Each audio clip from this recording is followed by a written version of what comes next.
Astra International Tbk, perusahaan industri konglomerasi terkemuka di Indonesia yang kini tengah berjuang melawan volatilitas daya beli masyarakat. Namun, kami melihat adanya momentum pembalikan arah pada kondisi makroekonomi saat ini. Dengan bisnis model yang tangguh, kami memberikan rekomendasi buy terhadap saham Astra International Tbk dengan target harga sebesar 6.210 per lembar saham untuk 12 bulan ke depan yang didasarkan pada harga penutupan 13 Agustus 2025 sebesar 5.175. Astra telah berdiri selama kurang lebih 35 tahun sebagai perusahaan holding dengan 250 lebih anak perusahaan dan menjalankan 7 segmen bisnis utama. Dengan pengalaman pasar yang sangat tinggi, secara spesifik pada segmen otomotif, Astra berhasil menjual lebih dari 300.000 unit kendaraan dan mencetak laba sebesar 34 triliun rupiah.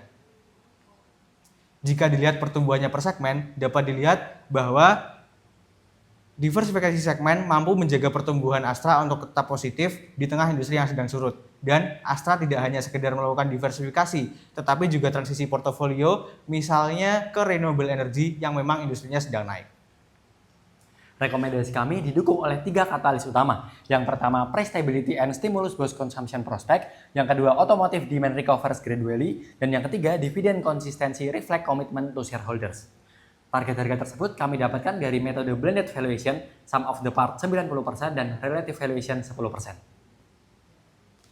Setelah meninjau dari sisi ekonomi, tercatat di sini inflasi masih terkendali di tingkat 1,6% yang ternyata juga diiringi dengan kenaikan upah minimum rata-rata masyarakat Indonesia. Sehingga kami memproyeksikan konsumsi akan tumbuh sebesar 5,3% sampai akhir tahun 2025.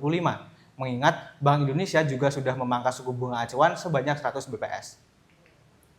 Dari The Fed, kami juga melihat adanya potensi pemangkasan FFR setelah melihat penurunan imbal hasil obligasi acuan Amerika Serikat sebesar 300 lebih BPS sepanjang April hingga Agustus 2025.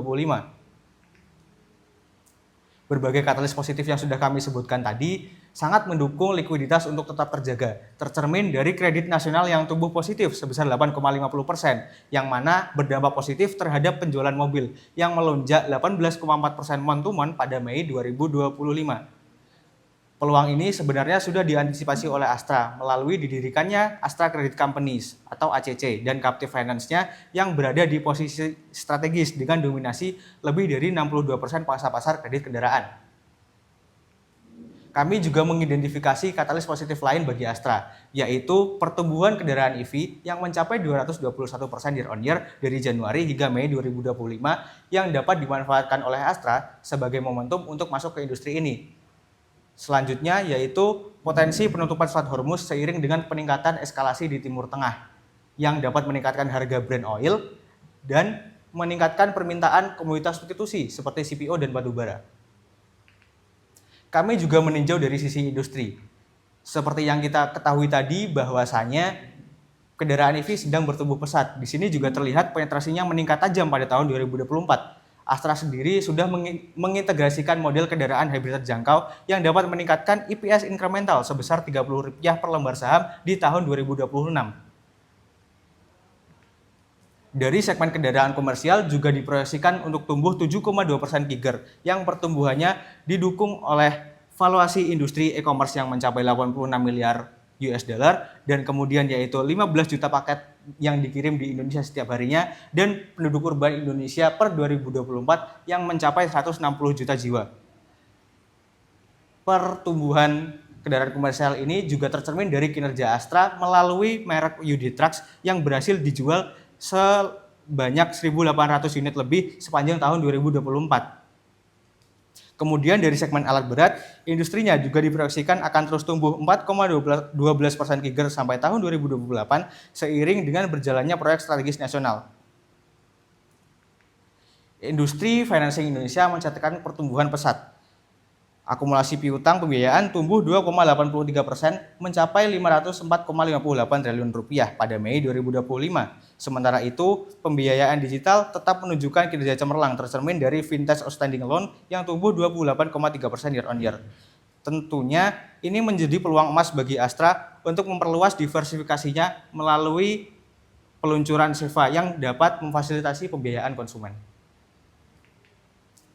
Membicarakan tentang diversifikasi, Terlihat di sini diversifikasi portofolio Astra cukup beragam dengan proporsi yang tidak terpaut jauh di antara setiap segmennya. Dan korelasinya juga sangat rendah sehingga cocok sebagai strategi untuk meningkatkan resiliensi perusahaan. Dan Astra hingga kini masih memimpin pasar kendaraan, baik di kendaraan roda 2 maupun roda 4. Meskipun bersaing di pasar yang sangat kompetitif, apalagi setelah masuknya pesaing baru dari kendaraan EV, misalnya seperti BYD. Kemudian dari sisi keberlanjutan, pertumbuhan Astra sejalan dengan komitmen ESG-nya. Dalam operasionalnya, bauran energi terbarukan Astra mencapai 44% yang berkontribusi terhadap penurunan emisi gas rumah kaca sebesar 17,49% dari baseline tahun 2019. Dan bauran energi terbarukan ini berkontribusi terhadap penurunan intensitas energi yang dikonsumsi oleh Astra. Komitmen ini berkontribusi terhadap skor ESG Astra yang bersaing dengan para pesaingnya dan menempatkannya di posisi yang lebih baik dari peersnya. Secara sosial, Astra konsisten untuk melakukan CSR. Tercatat pada tahun 2024, penerima PPM Astra mencapai 2,63 juta jiwa. Dan secara internal, Astra mempertahankan struktur tata kelola yang solid dengan 11 komisaris dan 11 direktur. Selanjutnya, mari kita bedah performa keuangan perusahaan Astra dalam beberapa tahun terakhir. Dari segi OPM, perusahaan berhasil mencatatkan pertumbuhan sebesar 18,46% CAGR, di mana angka tersebut jauh dari rata-rata industri, yakni hanya sebesar 12% saja. Kenaikan OPM ini ditopang oleh kenaikan harga komoditas melalui perusahaan United Tractor sebagai anak perusahaan Astra. Nah, dari segi GPM, NPM, dan ROE, Astra juga mencatatkan pertumbuhan 2 digit yang stabil disertai dengan tren DER yang turun moderat. Sehingga hal ini memberikan ruang bertumbuh bagi dividen Astra melalui profitabilitas dan pembiayaan perusahaan. Selain itu, katalis utama kami juga didorong dari cash flow operasional perusahaan yang solid. Dari segi likuiditas, tren cash ratio dan current ratio sangat kuat yang menunjukkan bahwa Astra aman dari gangguan likuiditas. Namun meskipun begitu, pada tahun 2023 sempat mengalami penurunan. Namun kami yakin penurunan tersebut masih dalam batas yang sehat dikarenakan cash flow operasional masih dalam batas stabilitas yang sehat juga. Kemudian stabilitas arus kas tersebut menjadi penting karena menghadapi ketidakpastian eksternalitas dan majority trend dari penjualan mobil domestik yang masih turun. Kami juga melakukan perhitungan Altman Z-Score pada perusahaan Astra yang menunjukkan basis poin di atas 4,5 sejak tahun 2021. Hal ini menandakan bahwa Astra sedang berada dalam zona aman dengan risiko kebangkrutan yang sangat rendah. Kemudian kami juga menghitung Benis M-Score Astra dengan basis poin sebesar negatif 2,5 yang menunjukkan bahwa rendahnya kemungkinan Astra dalam melakukan manipulasi laporan keuangan. Kemudian kita masuk ke justifikasi dari valuasi kami. Kami menggunakan sum of the parts 90% dan relative valuation 10% dikarenakan kami melibatkan future value anak perusahaan dan sulitnya bagi kami untuk mencari perusahaan komparasi yang sebanding dengan Astra. Kami menghitung net present value dari masing-masing anak perusahaan Astra meliputi UNTR, AALI, Auto, ASGR, dan lain-lain sehingga kami dapatkan konsolidasi equity value sebesar 284 triliun rupiah. Di sini, others adalah perhitungan dari segmen Astra yang tidak dibukukan secara publik, namun memberikan dampak yang besar pada laporan keuangan konsolidasian perusahaan.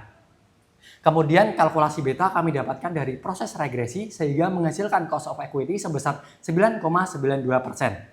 Selain itu, pertumbuhan terminal kami asumsikan dari GDP growth, inflation rate, dan consumer price index sehingga kami dapatkan harga wajar sebesar 6.210 per lembar saham.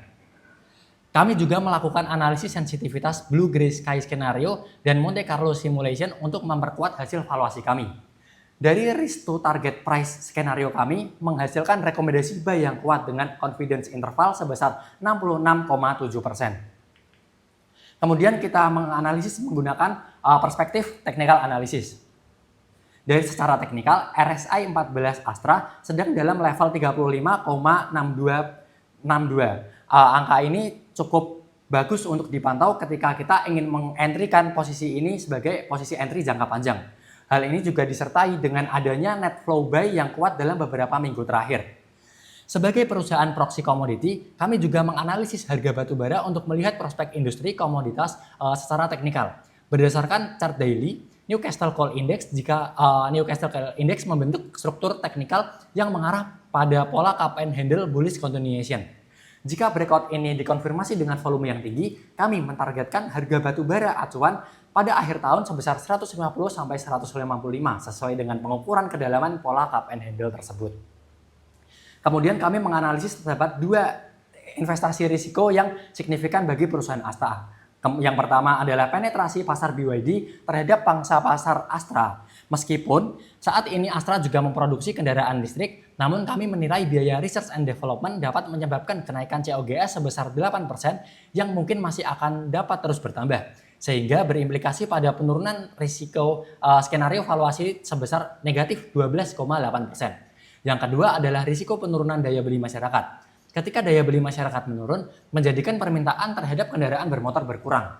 Ketika permintaan kendaraan bermotor berkurang, maka volume penjualan Astra pun juga ikut berkurang. Yang kami proyeksikan akan berkurang sebesar 10% dari total volume penjualan otomotif Astra yang akan berimplikasi pada equity value sebesar negatif 1,2%.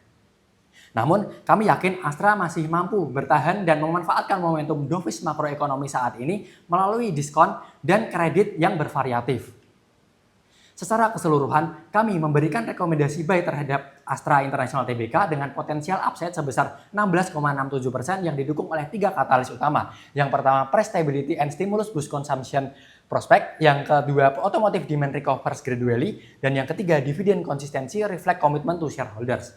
Kami dari K2 Partners meminta maaf apabila ada kesalahan kata. Terima kasih.